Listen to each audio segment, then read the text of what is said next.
আসসালামু আলাইকুম স্যার।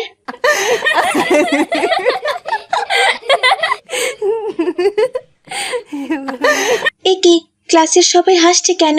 আমি কি এমন করেছি? আমি তো স্যারকে সালামি দিয়েছি।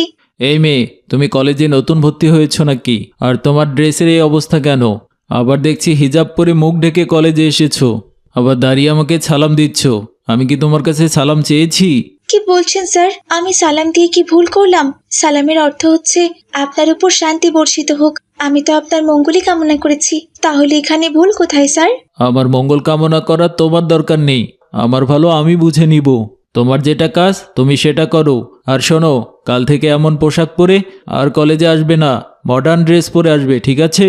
স্যারের এমন কথা শুনে রাদিয়ার মন খুব খারাপ হয়ে গেল আর সে বসে পড়ল। স্যার ক্লাস শেষ করে সেখান থেকে চলে গেল। স্যার চলে যাওয়ার পর কামিনী নামের একটি মেয়ে এসে রাদিয়াকে বলল, hello, my name is Kamini. What is your name? আমার নাম রাদিয়া। তোমার নামটা কিন্তু সুন্দর রাদিয়া, তবে তুমি এত খ্যাত কেন? তোমাকে দেখে তো ভদ্র ঘরের মেয়েই মনে হচ্ছে। তাহলে নিজের চেহারাটা এমন বোরকার মধ্যে আবৃত করে রেখেছো কেন?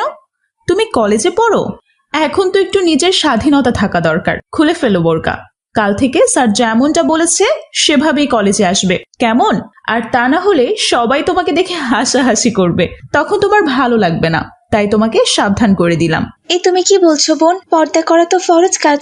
আমি আল্লাহর ফরজ বিধান অমান্য করতে পারবো না। প্রয়োজনে আমি কলেজ পড়াই ছেড়ে দিব, তবুও আমি পর্দা করা ছাড়তে পারবো না। পর্দা করা ছেড়ে দিলে নারীর কোনো দাম থাকে না, তখন সেই নারীর অনেক বড় ক্ষতি হয়ে যায়। তোমাকে আমার বলার ছিল বললাম, এখন তুমি যেটা ভালো মনে করবে সেটাই করো।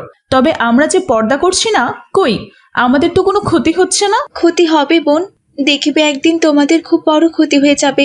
আল্লাহর বিধান অমান্য করলে আল্লাহ সহজে শাস্তি দিতে চান না, কারণ আল্লাহ তার বান্দাকে ভালো হওয়ার সুযোগ দেন, তওবা করার সুযোগ দেন। তবে তারপরেও সেই বান্দা তার রাস্তায় না এলে তবে তিনি শাস্তির ব্যবস্থা করেন। তুমি দেখে নিও, কোনোদিন আমার ক্ষতি হবে না, আমি তোমাকে চ্যালেঞ্জ করলাম। এভাবেই সেই দিনের মতো ক্লাস শেষ হয়ে গেল আর রাদিয়া তার বাসায় চলে এলো। বাসায় এসে তার আব্বুকে বলল, আব্বু, আপনি আমাকে কোন কলেজে ভর্তি করিয়ে দিলেন? কলেজের স্যার তো আমাকে বোরখা পরে যেতে মানা করে দিয়েছে। এমন ফেরাউনের মতো স্যারদের কলেজে আমি পড়বো না আব্বু, পড়বো না। স্যার বললেই হবে?